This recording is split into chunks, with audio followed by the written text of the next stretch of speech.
পেঁচিয়ে মেরেছে। কে মারলো? কে? সুদর্শন দাস। সাত সকালে মহিলাকে বাস দিয়ে মেরে পুলিশের হাতে আটক এক বিজেপি নেতা সুদর্শন দাস। গুরুতর আহত অবস্থায় মহিলাকে নিয়ে যাওয়া হচ্ছে বারাসাত হাসপাতালে, সেখানে তার চিকিৎসা চলছে। পুরনো গন্ডগোলের জেরে সকালবেলা দেখা হতেই সুভদ্রা মণ্ডল অধিকারীকে শিকল দিয়ে বেঁধে বাস দিয়ে মারধর করে। মাথায় পায়ে গুরুতর আঘাত লাগে ওই মহিলার। ওই মহিলা হাসপাতালের বেডে বসে বলছেন, বেশ কয়েকদিন আগে তার সঙ্গে একবার গন্ডগোল হয়েছিল সুদর্শনের। শেষ পৌর নির্বাচনে সুভদ্রা মণ্ডল অধিকারী বিজেপির হয়ে প্রতিদ্বন্দ্বিতা করেছিলেন। তৃণমূল কংগ্রেস ও স্থানীয় মানুষের দাবি, বিজেপির ইন্টারনাল গন্ডগোলের কারণে এই মারামারি।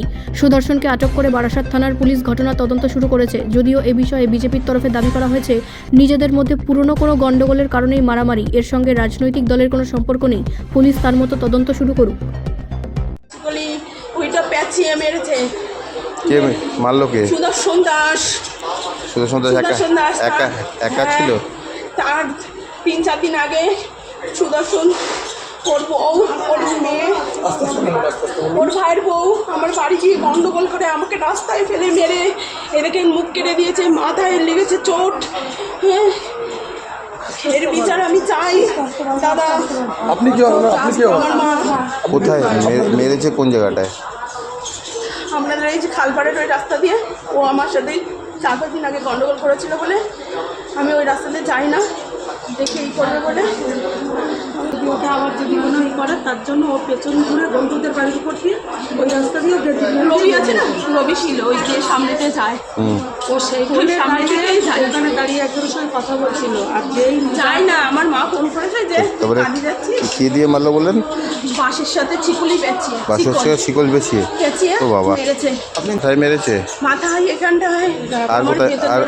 আর কোথায় মেরেছে? এই যে হাতে, এই দেখুন আমার পায়ে, আমি পা দেখতে পাচ্ছি না, যে পা ফুলে গেছে, পা ফুলে ইয়ে হয়ে গেছে। এর বিচার আমি চাই দাদা।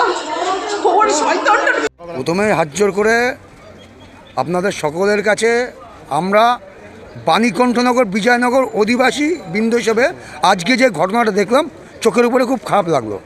আর দেখলাম সকালবেলা ওই যে ভদ্রমহিলা সুভদ্রা অধিকারী, যতটুকু আমি জানি ওনার নাম, উনি আমাদের এখানে পৌরসভা ভোটে বিজেপির হয়ে দাঁড়িয়েছিলেন এবং যে ভদ্রলোক মারলেন উনি আমাদের 15 নম্বর ওয়ার্ডের বিজেপির সভাপতি এবং কেন্দ্রের যত টাকা পয়সা পার্টি লড়তে গেলে যা লাগে সব ওনার কাছেই এসে পৌঁছায়।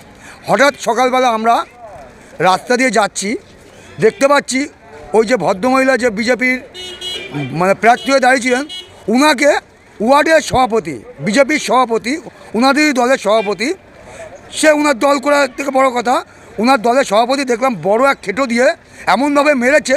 আমার কাছে ফটোটা আছে, আমি বাস হসপিটালে এসেছিলাম। আমার তো বিজেপির 100 গোষ্ঠীকণ্ডল, সেটা আপনি বলবো না। একটা মহিলা হচ্ছে মায়ের জাত। আমরা পশ্চিমবঙ্গে থেকে যতদিন দেখছি ছোটোবেলা থেকে, যে আমাদের পশ্চিমবঙ্গে এরকম কোনো আইন নেই যে একটা পুরুষ মানুষ একটা ভদ্রমহিলাকে প্রকাশ্যে রাস্তার পরে মেরে কত রক্ত বেরিয়েছে দাদা আপনাদের বলে বলতে। আমরা সঠিক বিচার চাই। আমার নাম পঞ্চানন অধিকারী, আমার বাড়ি 15 নম্বর ওয়ার্ডে অধিবাসী। আমি যাচ্ছিলাম পথচারী। দাদা আজকে সকালবেলা ঘুম থেকে উঠেই দেখলাম রাস্তায় ঘোরাফেরি করছি, চায়ের দোকানে দাঁড়িয়েছিলাম। হঠাৎ করে দেখি বিজেপির 15 নম্বর ওয়ার্ডের বিজেপির সভাপতি আর এই সুভদ্রা অধিকারী যেই মহিলাকে মারধর করেছেন, সেই মহিলা বিজেপি করে। উনি আমাদের 15 নম্বর ওয়ার্ডে বিজেপির প্রার্থী হয়ে দাঁড়িয়েছিল কাউন্সিলর ভোটে, যেহেতু হেরে গেছে।